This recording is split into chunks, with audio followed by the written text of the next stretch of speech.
Assalamualaikum dan salam sejahtera saya ucapkan. Kembali kita ke dalam segmen Sembang Santai Ekonomi yang dibawakan khas oleh Bank Islam Malaysia Berhad. Okey, pejam celik, diam tak diam kita pun telah menghampiri pengakhiran tahun 2021. Jadi seperti yang biasa kita lalui lah pada tahun-tahun yang lalu lah. Biasa kita ni akan buat satu resolusi kan. Apa yang nak kita capai tahun depan. Kenapa saya nak bawakan benda ni dulu? Kerana dia ada konteks ni. Konteks ni maksudnya lepas ni kami akan membincangkan tentang tinjauan ekonomi pada tahun 2022. Jadi saya rasa kalau saya nak tanyalah resolusi you all ni, nanti kita nak kaitkan pula dengan ekonomi lalu. Jadi macam mana ni? Tahun depan ni apa you all nak capai tahun sebenarnya? Okey, macam saya untuk tahun depan saya nak tingkatkan lagi ilmu dalam pengurusan kewangan. Sebab bila sekarang ni yang keadaan agak tidak menentu, jadi pengurusan kewangan tu sangat penting. Bagi saya pula, saya jadi kaya. Tapi yang jadi kaya tu janganlah guna cara-cara yang tak elok. Jangan guna skip cepat kaya. Mesti guna instrumen-instrumen yang betul. So saya harap investment saya dapat pulangan lebih tinggi. Nampak sama materialistik kan, tapi realitinya inflasi makin meningkat. Dapat duit je. Jadi baru-baru ni report pun cakap tu inflasi tinggi, telur naik harga, sayur naik harga, semua naik. Betul. So, hujan je yang turun. So harapnya itulah revolusi saya tu tahun depan. Okay, macam saya pula kan doktor. Alah, macam dah sejak berkeluarga ni, dah ada anak. So saya macam plan nak beli rumah lah aku untuk tahun depan. Jadi macam mana pula? Okay, saya macam Syafiq juga. Walaupun saya tak berkeluarga lagi, tapi saya pun ada target saya untuk ada rumah, insyaAllah. Okay. So kita dah dengar tadi, saya yang dah berumur lebih 40 ni, of course rumah dah ada dah, insyaAllah. Alhamdulillah. Mungkin aspek yang perlu saya tekankan kesihatan lah. Bila dah berlaku PKP ni, kurang lah pula berexercise kan, bersenam. Jadi target saya tahun depan ni, saya nak banyakkan bersenam supaya insyaAllah lah nak dapatkan kesihatan yang baik. Itu sajalah. Jadi kalau kita tengok tadi, naratif kita tadi is always about orang kata tu forward looking kan, tahun depan. Dan dalam konteks ekonomi, of course kita nak tahulah tahun 2021 ni dah nak habis dah. Tahun depan ni macam mana? Apa cerita? Kan? Mungkin, Syafiz, apa yang boleh kita anggarkan ataupun expect, jangkakan pada tahun depan? Apa yang bakal berlaku daripada ekonomi kita ni? Okey doktor, bagi saya lah kan, trend pemulihan ekonomi Malaysia ni akan dijangka berterusan lah pada tahun hadapan, sejajar dengan pembukaan ekonomi Malaysia secara berperingkat. Malah International Monetary Fund, IMF dan World Bank sebenarnya telah menjangkakan bahawa ekonomi Malaysia akan berkembang secara positif pada tahun hadapan, iaitu sebanyak 6% dan 58%. Dan ini adalah merupakan trajektori pertumbuhan KDNK ataupun keluaran dalam negara kasar sebelum pandemik melanda Malaysia lagi sebenarnya. Selain daripada itu, kita tengok kan Malaysia merupakan salah satu negara yang telah mencatatkan kadar vaksinasi yang tertinggi di dunia. So daripada sinilah kita dapat lihat sekatan terhadap sektor ekonomi, kapasiti pengeluaran dapat dilonggarkan. So sekaligus dapat berancakkan lagi ekonomi negara dan menambahkan lagi perkembangan KDNK negara kita lah. Selain itu kita tengok export performance kan sangat memberangsangkan dan bertambah baik kan globally. Tambahan pula kalau saya tengoklah belanjawan 2022 kan, so dia macam dapat membantu ekonomi rakyat di samping membantu perniagaan yang terjejas daripada impak COVID-19 ni, sekaligus dapat memacu ekonomi negara kita lah pada tahun hadapan. Selain daripada itu, kalau tengok peruntukan belanjawan 2022 ni merupakan belanjawan yang terbesar pernah dicatatkan jika dibandingkan belanjawan yang sebelum-sebelum ni lah. Tujuannya adalah untuk membawa Malaysia kembali kepada trajektori pertumbuhan dan membawa Malaysia keluar daripada kalau kita tengok krisis pandemik ni. Okey, Syafiq dah cakap tadi pasal belanjawan 2022. Tapi apa sektor yang agaknya mempunyai prospek yang cerah pada tahun hadapan? Okey, soalan yang bagus Adam. Okey, sebenarnya kalau kita tengok kan projek infrastruktur seperti MRT3, LRT3 sebenarnya actually mampu memberikan positif impact kepada sektor-sektor seperti pembinaan, pembuatan dan perkhidmatan. Jadi kalau kita tengok pembelanjaan pembangunan ataupun dikenali sebagai development expenditure pun untuk tempoh 4 tahun akan datang memang sangat tinggi. So kat sini dia adalah salah satu untuk saya boleh katakanlah pemacu kepada pertumbuhan ekonomi pada masa akan datang lah. So kalau dalam sektor pembuatan pula, kalau kita tengok kan sekarang ni global upcycle punya teknologi upcycle ni kan, saya menjangkakan bahawa permintaan ataupun demand terhadap produk-produk seperti semiconductor, elektrik dan elektronik ni akan meningkat lah. So kat sini disebabkan peningkatan terhadap produk-produk tersebut, saya menjangkakan bahawa Malaysia akan mendapat benefit lah, terutamanya daripada sektor pembuatan. Okay. So secara orang kata tu ringkasnya, tahun depan ni ekonomi dijangka lebih baik dengan orang kata tu langkah-langkah vaksinasi dan diharapkan kes akan kekal stabil, patutnya lebih banyak aktiviti ekonomi yang bakal berlaku tahun depan. Tapi itulah saya tengok, pasal bila tengok ekonomi, lepas saya tengok ringgit ni Allahuakbar, tengok naik turun. Jadi macam mana tu? Macam mana Adibah? Patut kita nak orang kata tu lihat kerangka ekonomi tadi tu, nak kita terjemahkan dalam pergerakan yang ringgit tu tadi.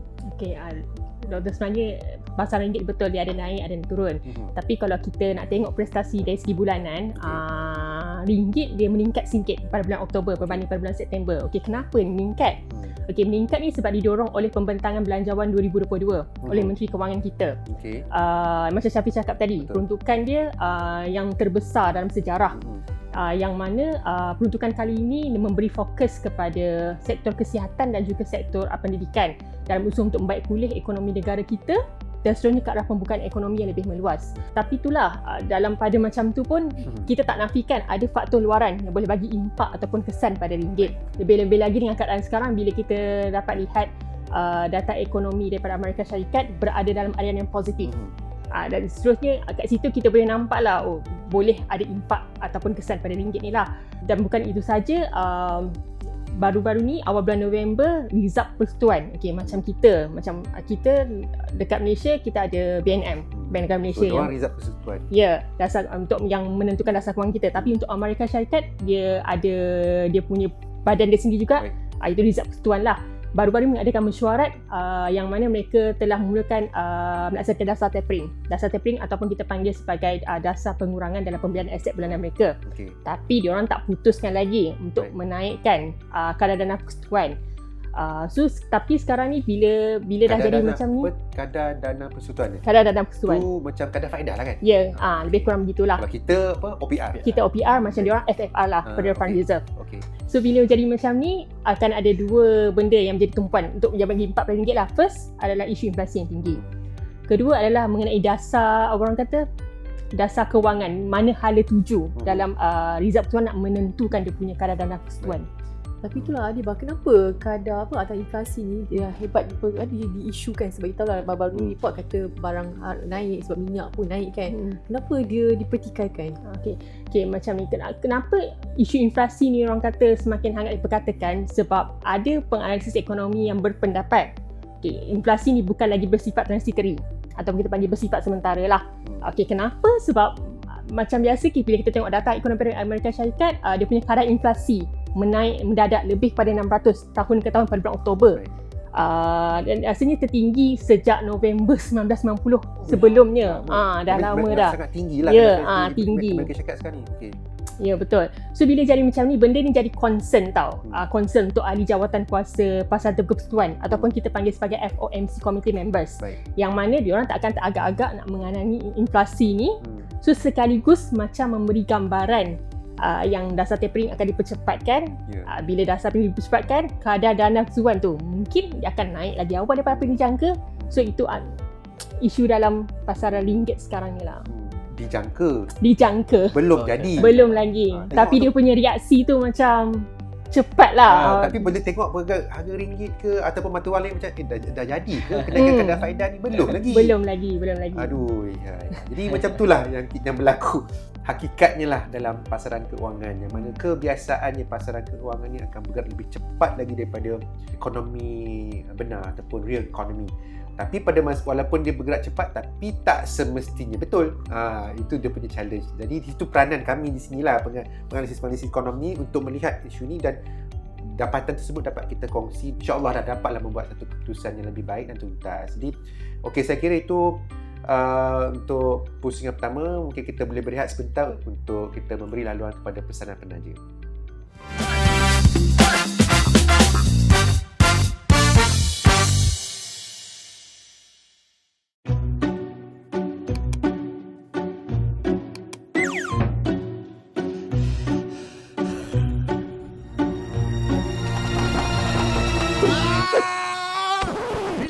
Cara senang kan ada.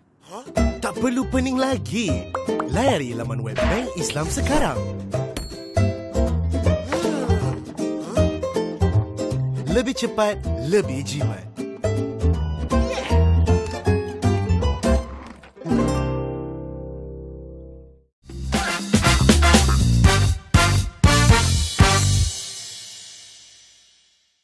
Kembali kita ke pusingan kedua, segmen Sembang Santai Ekonomi.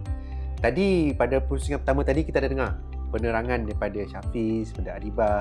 Syafiz kata ekonomi makin baik disebabkan vaksin apa semua tu.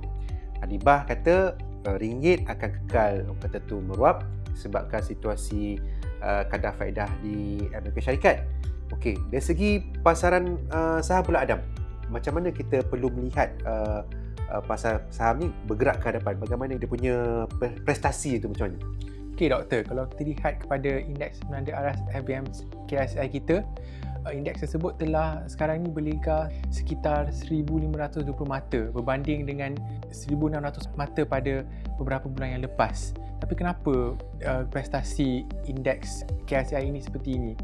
Ini sebab kemungkinan bahawa para pelabur berasa agak gusar dengan cukai makmur yang diumumkan ketika pembentangan Belanjawan 2022.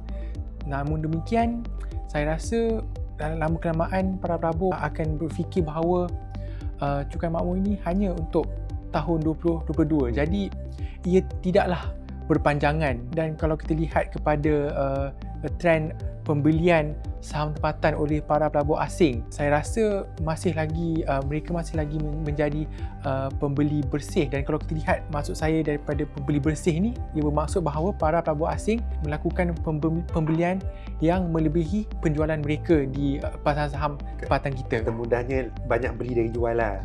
Dan itu adalah suatu, boleh dikatakan suatu petanda yang agak positif lah untuk pasaran saham tempatan kita.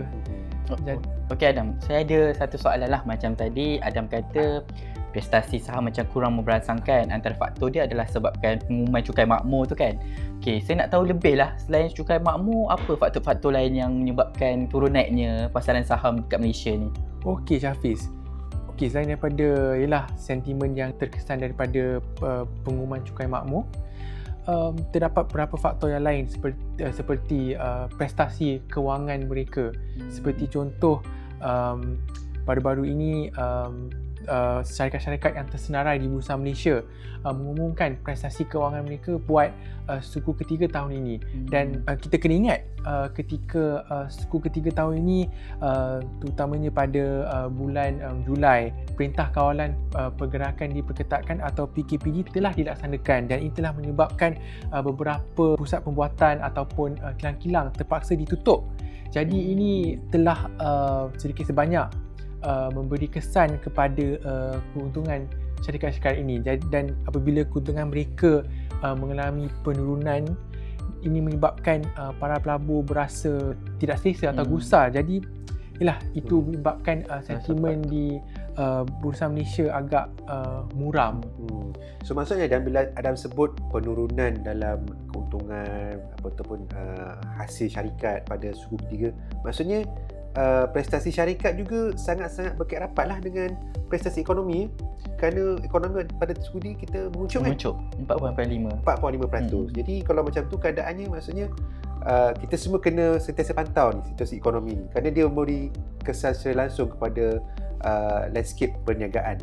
Tetapi doktor, seperti apa yang Syafiz dikatakan pada pusingan pertama tadi, memandangkan terdapat trend pemulihan ekonomi, ia boleh memberi impak yang positif dari segi keuntungan syarikat-syarikat ini. Jadi kita bolehlah berharap yang prestasi pasaran saham tempatan kita akan menjadi lebih baik pada tahun hadapan. Betul. Maksudnya kalau itu dah sudah, tapi dasar ataupun langkah yang diambil tu betul jangka akan memberi kesan positif, maka prospek tu lebih baik dan prospek pendapatan juga akan okey. Alright.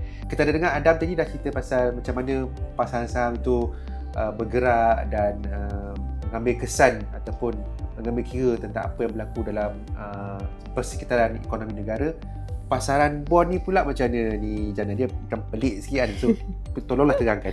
Okey, pasaran bond pula untuk prospek, kadar hasil dijangkakan terus meningkat dan menyebabkan harga bond lebih rendah jika dibandingkan masa pandemik. Tapi apa pula apa benda kadar hasil dengan harga bond ni kan? Itu yang pening tu. Macam mana? Okey, dia kadar hasil dengan harga bond ni ada hubungan terbalik. So apabila kadar hasil meningkat, dia akan menyebabkan harga bond lebih rendah. So apabila harga bond ni berendah, I think few factors ialah disebabkan risiko berkaitan COVID-19 yang kini dilihat semakin berkurangan disebabkan vaksin. So second definitely because of vaksin lah kan. Kita tahu yang Malaysia pun one of the country dengan vaccination rate yang tinggi. Betul. Dan dapat membantu Malaysia untuk membuka sempadan negeri, membantu tourism dan domestic consumption yang terus membantu merancakkan lagi pemulihan ekonomi negara pada tahun akan datang. Akan tetapi pasaran bond ni akan memberi pulangan yang fix lah, ataupun kupon payment yang fix kan. So tak bolehlah dilupakan dalam masa allocation kita. I think pelabur kena adalah sedikit sebanyak pendedahan kepada pasaran bond. So senang cerita, jangan dilupakan bond ni mentang-mentang lah OPR nak naik, dia nak tirikan pula. Tak boleh lah. Jadi kalau macam tu keadaannya, disebabkan jangkaan ekonomi lebih baik, OPR dijangka meningkat, kadar hasil juga meningkat. Tapi kesan kepada harga bond pula dia akan turun. Tapi pada masa yang sama juga kita bincangkan tadi, tak boleh dia nak tirikan kerana kita lihat pelabur institusi yang terbesar seperti KWSP. Mereka sentiasa mempunyai pendedahan dalam instrumen pendapatan tetap ni, kerana itu bakal memberi suatu aliran pendapatan yang stabil bagi portfolio pelaburan mereka. Jadi saya rasa dia punya kerangkanya tu sepatutnya bolehlah diadaptasikan bagi kita yang orang awam ni lah. Jadi saya kira kita dah mendengar banyak buah fikiran tentang apa yang boleh kita jangkakan lah di sudut ekonomi pada tahun depan, tahun 2022 ni. Kita harapkan yang baik-baik saja, tetapi pada masa sama juga kita perlu cakna tentang risiko yang mungkin berlaku, yang akan menjejaskan kita punya outlook tadi lah. Dan risiko yang sentiasa kita selalu sebut, risiko COVID-19. Maksudnya apa? Maksudnya kita semua ni kenalah ikut SOP supaya tidak orang kata tu terkesan ataupun terjejas akibat daripada penurunan tadi. Jadi dengan perbincangan kami tadi, diharapkan para penonton di luar sana, abang-abang dan kakak-kakak, dapatlah orang kata tu mendapat suatu pengajaran yang baik supaya pada tahun 2022 ni akan menjadi yang lebih baik dari segi keuangan kita semua. So saya nak akhirkan perbincangan ini dengan ucapan salam sejahtera. Assalamualaikum. InsyaAllah kita akan berjumpa lagi di rancangan pada masa akan datang.